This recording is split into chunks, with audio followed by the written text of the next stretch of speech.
Je suis Bernard Vallat, vétérinaire de formation. Ma carrière s'est déroulée d'abord en Afrique au service du développement, notamment des éleveurs pauvres en zone sahélienne. J'ai ensuite été directeur national des services vétérinaires français pendant 5 ans et j'ai eu notamment à gérer la crise de la vache folle. J'ai ensuite dirigé l'Organisation mondiale de la santé animale, appelée aussi OIE, pendant 15 ans. Et j'ai pris ma retraite de l'OIE début 2016. Alors on parle beaucoup du concept One Health. Alors en français d'abord il faut dire une seule santé, parce que c'est pas joli de dire une santé, ça sonne mal. Donc le concept une seule santé, en fait, c'est comment face à l'augmentation très importante des zoonoses, c'est-à-dire des maladies d'origine animale transmissibles à l'homme, comment mieux coopérer entre le monde vétérinaire et le monde médical. C'est ça le concept, une seule santé. C'est une coopération efficace entre ces deux mondes vers un objectif commun qui est une meilleure santé des animaux, de l'homme et même de l'environnement, puisqu'il y a des interactions permanentes au niveau sanitaire entre les populations humaines, animales et leur milieu. Ce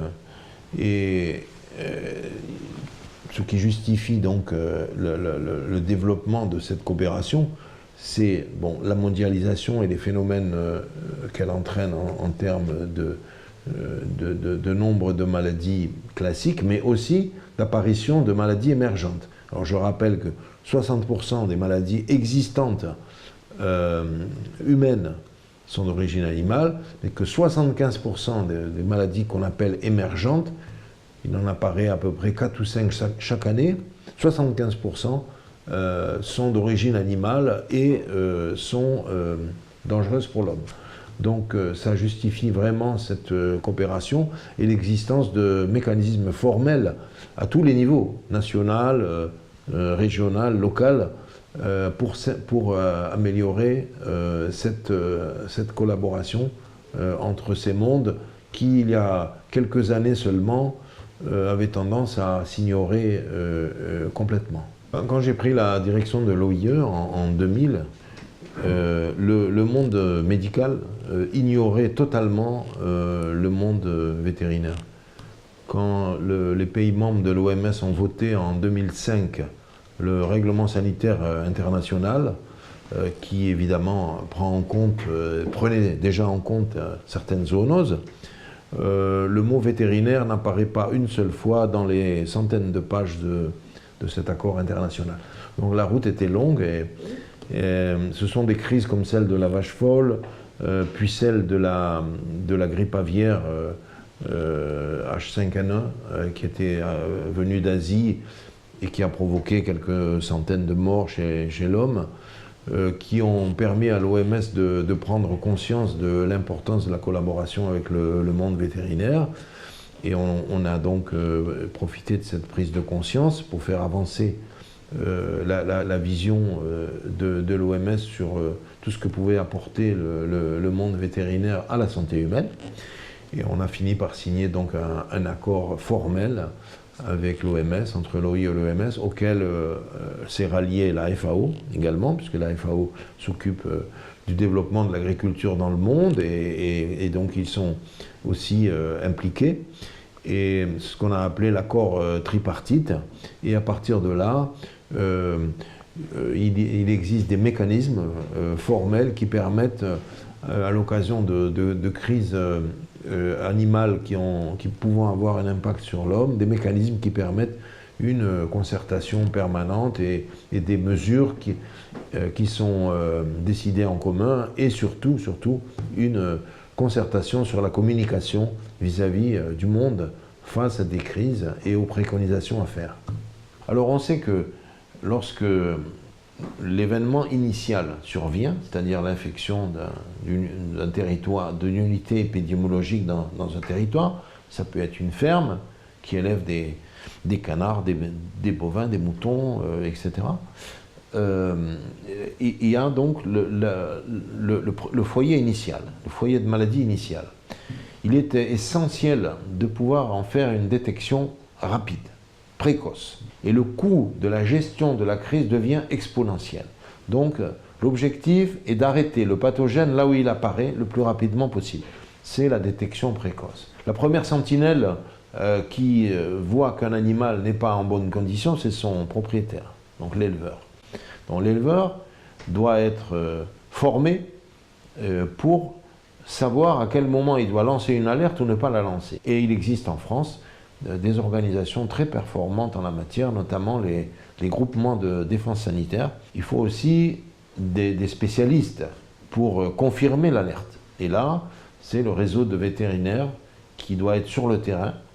Et il est très dangereux pour un pays de laisser s'installer une désertification vétérinaire dans les endroits isolés où il y a peu de candidats pour venir exercer. Il appartient au pouvoir public et aux collectivités de s'assurer qu'il y a un réseau vétérinaire autour des élevages pour confirmer ou infirmer les alertes. Il faut ensuite un réseau de laboratoires qui confirme définitivement l'existence ou non du pathogène à l'origine potentielle de la crise. Donc ce triptyque repose d'abord sur une législation publique appropriée qui donne à chacun des obligations face à un événement biologique susceptible de déclencher une crise. Donc la législation est capitale. Ensuite, il faut donner aux acteurs les moyens d'appliquer la législation, notamment les vétérinaires faisant partie du réseau de terrain doivent être bien connectés avec l'administration en charge du contrôle des maladies contagieuses. Cette administration, ce sont les services vétérinaires présents dans chaque département français et qui, eux, gèrent la partie administrative de la gestion de la crise et notamment, entre autres, les dédommagements faits aux éleveurs. Cette action de bien public qui consiste à éliminer les animaux malades ou en contact requiert l'intervention de l'État. Au niveau mondial, il existe de grandes différences dans cette approche et on sait qu'à la suite d'évaluations réalisées par l'OIE, qu'il y a plus de 120 pays dans le monde qui ne répondent pas à ces préconisations. Et souvent, la source, ce sont des pays qui n'ont pas les moyens de mettre en place les préconisations que je viens de citer. Alors le digital joue et est appelé à jouer un rôle important dans la prévention et la gestion des crises sanitaires. Par exemple, l'usage du téléphone portable a été une vraie révolution. Je me rappelle, il y a 30 ans, il n'y avait pas de téléphone portable et c'était beaucoup plus compliqué de donner une alerte qu'aujourd'hui. En tout cas, ça prenait plus de temps. Donc on gagne beaucoup de temps avec les téléphones portables et on peut aussi utiliser la fonction de photo des téléphones portables pour photographier ou faire une vidéo dans un élevage lorsqu'il y a un problème potentiel et le transmettre aux spécialistes pour qu'ils déjà se prononcent en termes de gravité de l'événement. Et le même vétérinaire qui décide si l'alerte est sérieuse ou non a la responsabilité d'informer la puissance publique, donc les services vétérinaires départementaux, et il peut utiliser le digital pour gagner du temps, pour remplir ses obligations de lanceur d'alerte. Mais il y a aussi toute la transmission électronique des données qui est maintenant systématiquement utilisée entre le vétérinaire sanitaire de terrain et le responsable départemental, et entre le responsable départemental et le siège central qui recueille au niveau national toutes les alertes et les notifications et qui a la responsabilité, ce niveau national, d'informer le niveau mondial à travers des systèmes électroniques très sophistiqués gérés par l'OIE à Paris, qui est en ligne avec plus de 180 pays et qui dispose d'un serveur pour digérer toute l'information sur les alertes et la restituer au même pays sous une forme qui a été déjà élaborée pour simplifier l'interprétation de tout ce qui est reçu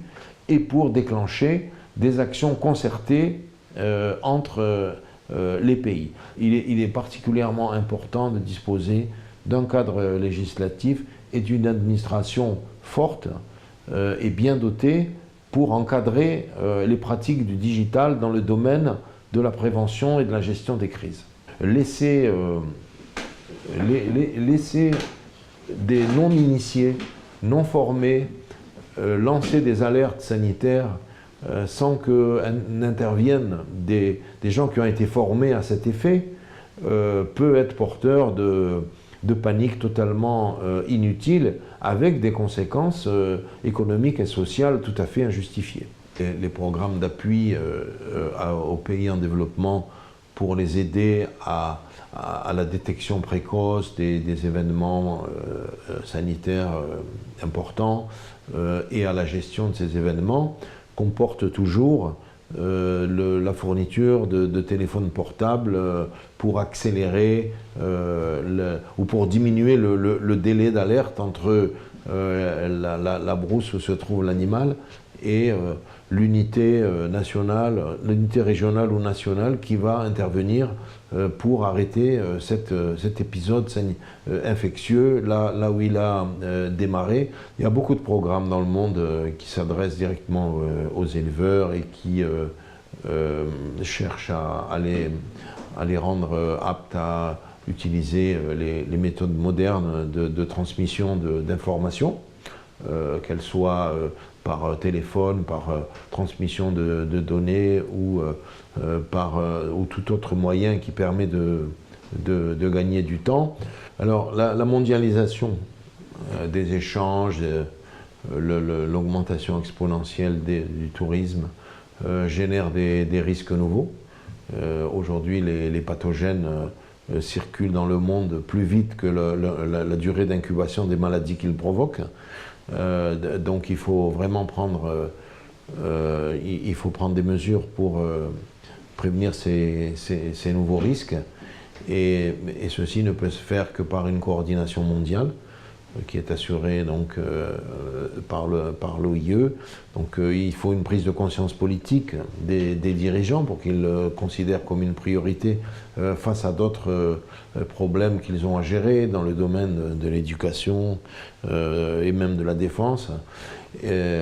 Donc il y a un lobbying considérable à conduire auprès des décideurs politiques dans le monde pour qu'ils prennent en compte ce risque dans leurs priorités politiques et budgétaires. Ça ne suffit pas puisque le contenu des actions à conduire au niveau de chaque pays est complexe et il faut aider ces pays à prendre les bonnes décisions.